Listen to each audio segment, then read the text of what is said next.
அடேங்கப்பா, உலகத்திலேயே வெறும் 30 நிமிடம் மட்டும் தூங்கக்கூடிய ஒரு உயிரினம் எது தெரியுமா? ஆனால் எனக்கு தெரியுமே, அதுதாங்க ஒட்டகச்சிவிங்கி. ஒட்டகச்சிவிங்கி ஒரு நாளைக்கு வெறும் 30 நிமிடம் மட்டும்தான் தூங்கும். ஏன்னு கேளுங்களேன். ஏன் தெரியுமா? ஒட்டகச்சிவிங்கி பார்த்தீங்கன்னா இந்த சிறுத்தை சிங்கம்லாம் பார்த்தீங்கன்னா பயங்கரமாக அதை வேட்டையாடிடும்.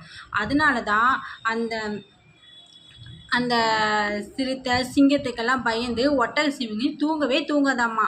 சவானா இந்த மாதிரி இடத்துலலாம் பார்த்தீங்கன்னா இது அதிகமாகவே காணப்படுது. ஒட்டகச்சிவிங்கி அதுவும் 5 நிமிஷமாக பிரித்து தான் தூங்குமா. அதாவது தன்னோட உடல் அமைப்பை நிற்க வச்சு இப்படி சாய்ச்சி இடுப்பு பக்கமாக சாய்ச்சி ஒரு 5 நிமிஷம் அப்படியே தூங்கும், அவ்வளோதான். மற்றபடி அது அதிக நேரம் தூங்குறதே இல்லை. இயற்கையாகவே அது படைக்கப்பட்ட ஒரு ஒரு விஷயந்தான் இது ஒட்டகச்சிவிங்கிக்கு.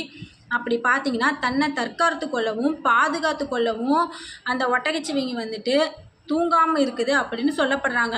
இப்படி தூங்காமல் இருந்து தற்காத்து பாதுகாத்துட்டே இருந்தனால அதே நடைமுறையில் வந்துருச்சு. அதனால் சராசரியாக ஒட்டகச்சிவிங்கி ஒரு நாளைக்கு 30 நிமிடங்கள் மட்டுமே தூங்கும். அதுவும் பாட்டாக 5 நிமிஷமாக பிரித்து தான் தூங்கும். இது இயற்கையாகவே நடக்கக்கூடிய ஒரு விஷயந்தான். அது மட்டும் இல்லாத ஒட்டகச்சிவிங்கி நின்றுக்கிட்டே தான் தூங்கும், நின்றுக்கிட்டே தான் ஓய்வு எடுக்கும் அப்படின்றாங்க. அப்படி பார்த்தீங்கன்னா ஒரு நாளைக்கு 24 மணி நேரமும் அது சரியாக தூங்குறதே இல்லை. இதுக்கு காரணம் தன்னை வந்துட்டு பாதுகாத்து கொள்ள தான் அப்படிங்கிற ஒரு விஷயம். 5 நிமிஷமாக பிரித்து தூங்குறதுனால தான் ஒட்டகச்சிவிங்கி ஒரு நாளைக்கு சராசரியாக 30 நிமிடங்கள் மட்டுமே தூங்குது. அதுக்கும் குறைவாக தான் தூங்குமோ ஒழிய அதற்கு மேலே தூங்கவே தூங்காது.